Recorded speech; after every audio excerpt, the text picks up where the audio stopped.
Bonsoir à tous, je m'adresse à tous les pasteurs de la communauté congolaise. L'un des vôtres, François Tshibombe Kabamba, et sa complice Daniel Babin, avocate au barreau de Paris, et également ma mère. Et je tiens à le préciser, ma mère. Tous les deux ont orchestré un complot sur base de plaintes mensongères contre mon ami Yannick Nila Kalala, alias Adiel.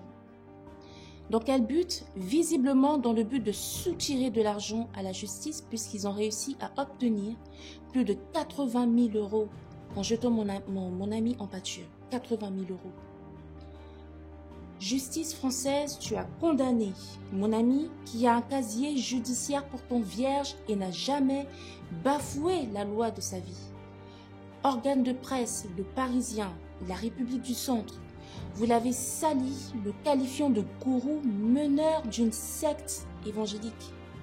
Vous avez dénigré sa personne, son entrepreneuriat, son témoignage et avez accordé du crédit aux paroles de ma mère.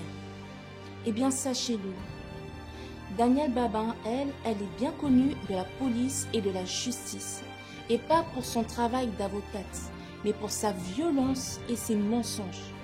Elle a été reconnue coupable et condamnée à une peine de 4 ans par le tribunal de Meaux pour violence aggravée contre mon ex-beau-père, l'adjoint au maire Gaston Nikusonda.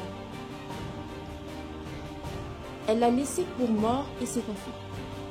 Et par sa ruse, elle a réussi à échapper à la prison ferme. Mais les blessures graves de Papa Gaston, ses séquelles importantes et les constats des médecins ont montré la violence inouïe de ma mère. Elle a manipulé Papa Gaston pour qu'il retire sa plainte. Et pourtant, elle n'a pas hésité à se faire passer pour la victime en portant plainte contre lui pour violence conjugale. Elle sait comment jouer avec les rouages de la justice, elle le sait très bien. Elle l'agresse violemment, mais n'hésite pas à le sacrifier en mentant ensuite.